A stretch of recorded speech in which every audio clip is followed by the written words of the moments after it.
Good morning. എല്ലാ ദിവസവും ദോശയാണ് ഇവിടെ ബ്രേക്ക്ഫാസ്റ്റ്. അപ്പോൾ ചട്നി അരച്ച് മതിയായി. അപ്പം ഇന്ന് ഞാനൊരു സ്പെഷ്യൽ ഡിഷാണ് ഉണ്ടാക്കിയത്. It's called Kadapa.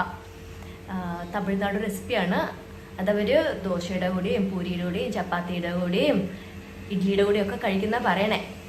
ഞങ്ങൾ ഇന്ന് ദോശയുടെ കൂടെയാണ് കഴിക്കാൻ പോണത്. So I just show you how to make it. ഇതിന് ചെറുപരിപ്പാണ് ഉപയോഗിക്കണത്.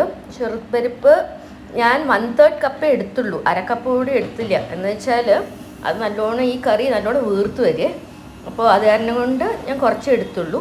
അത് കുക്കറിൽ കഴുകിയിട്ട് ഇട്ടിട്ട് പിന്നെ ഉരുളക്കിഴങ്ങ്, ഒരു വലിയ ഉരുളക്കിഴങ്ങ് തൊലി കളഞ്ഞ് കുറച്ച് കഷ്ണങ്ങളാക്കിയിട്ട് അത് ഉപ്പ്, മഞ്ഞൾപ്പൊടി, പച്ചമുളക് ഒക്കെ ഇട്ട് ഒരു 5-6 വിസിൽ വെച്ച് വേവിക്കണം.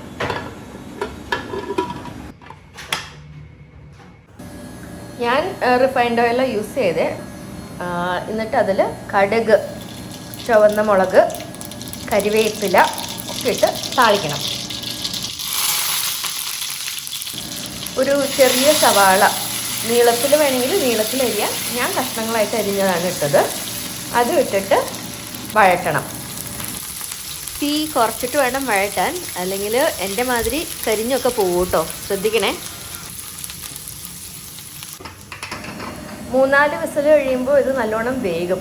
വെന്ത് കഴിയുമ്പോൾ ഇത് നല്ലോണം ഒന്ന് ഉടയ്ക്കണം. എന്നിട്ട് വെള്ളം ഒഴിച്ച് ഒരു കുഴമ്പ് പാകത്തിലാക്കണം. ഈ കറിയിൽ തക്കാളി ഇല്ല. നമ്മുടെ വഴട്ടിയ സവാളയിലോട്ട് ഈ പരിപ്പ്, ഉരുളക്കിഴങ്ങ് മിശ്രിതം ഒഴിച്ചു കൊടുക്കണം. ഇനി നമുക്ക് തേങ്ങ ചതയ്ക്കാം. തേങ്ങ, പിന്നെ പച്ചമുളക് എരിവനുസരിച്ച്, പിന്നെ പെരിഞ്ജീരകം അതാണ് ഇടേണ്ടത്. ചിലവരിതിൽ വെളുത്തുള്ളി ഇടും. ഞാൻ വെളുത്തുള്ളി ഉപയോഗിച്ചില്ല.